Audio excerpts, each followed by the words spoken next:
morning, gang! Another day, another ni vlog para sa inyo. Ang ating trip ngayon is papagawa natin ng ating loft bed para space saver para sa ilalim. Studio ko na, syempre. Alam nyo naman, gang. So, ito nga pala yung ano niya. Yan.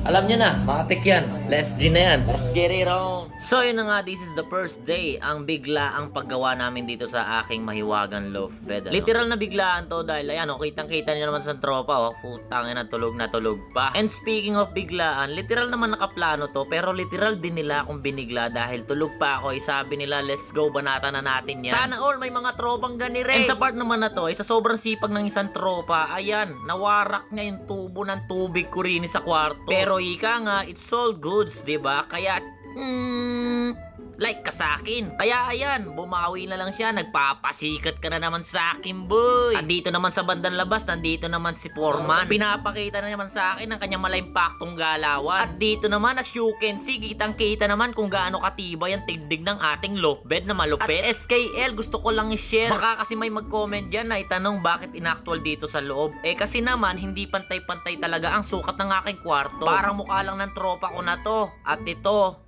diba? Hindi pantay-pantay, puro parisukat. At syempre, gusto ko ring magpasikat sa inyo. Ayan, tingnan nyo kung gaano ako kasipag, kung paano ako maging matulungin sa aking mga tropang malulupit. Ngayon nyo sabihing wala akong ambag sa paggawa dito.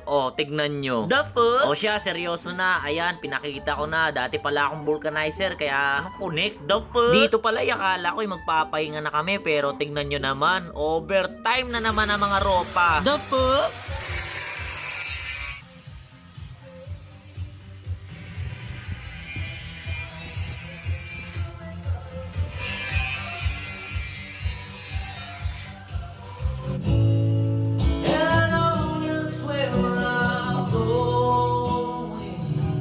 Siya, total, dito na rin. Talagang kinantahan ko na ng diretso. Tapos maya-maya, nagpabili na sila ng isang mucho. Di naman natin maiiwasan yan. Lalo kapag kasama talaga ang mga tropa. Talagang maya-maya, ayan na, itatagay na. Tapos sasabayin pa natin ng mga tito moves na galawan. Damn! The fuck?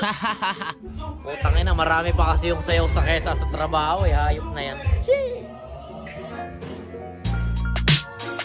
At tinabot nga pala kami ng 2 araw sa paggawa netong loft bed ko. At speaking of 2 araw, ito na nga pala ang second day. Ayan puyat na puyat pa dahil sa kakainom. Pero all goods lang kasi sanay naman kami sa mga ganitong galawan. Like, what the fuck? At ayun na nga, sa part na to, medyo patapos na kami. Pinupinturahan na lang talaga yung mga bakal para iwas kalawang. At dahil atat na akong matapos tong aking loft bed, ayan, putang tinambulol. At ayun na nga, we're almost done. Uy, English yun para. Kakasabi ko lang, we're almost done. Kaya ayan, nilatag na naman ng pitchil na may waga. Hindi pa natatapos ang aming ginagawa. Ready na naman magwalwal ang mga bata. Kitang-kita naman sa mukha ni homie kung gaano siya kasigla. Ayan nakita niya kasi may gin bulag na. Like, what the fuck? At nakipagsabayan pa talaga tong pamangking kong makulit. Nagsasayaw sa gitna namin na parang nasa dance contest. At itong mga ropa, tuwang-tuwa. Alam na nila kung kanino nagmana. Kanino pa ba? Kanino pa nga ba? The fuck? Siya, to make the story short, ito na nga pala yung 3 araw ang pagbabalik ng mga gamit. Sa part na to, tuwang-tuwa ako, di lang halata sa mukha. Na yung mga dati mong ini-imagine lang ngayon unti-unti mo na nakukuha. Kaya sa mga katulad ko na nangangarap ng mataas, huwag kayong tumigil, ipagpatuloy nyo lang hanggat wala kayong tinatapakan tao. At ang isa pang advice na maibibigay ko sa inyo is gawin mo lahat na makakapagpasaya sa'yo. Wala namang kasing imposible basta nagtitiwala ka sa sarili mo. Kaya ayun, hanggang dito na lang.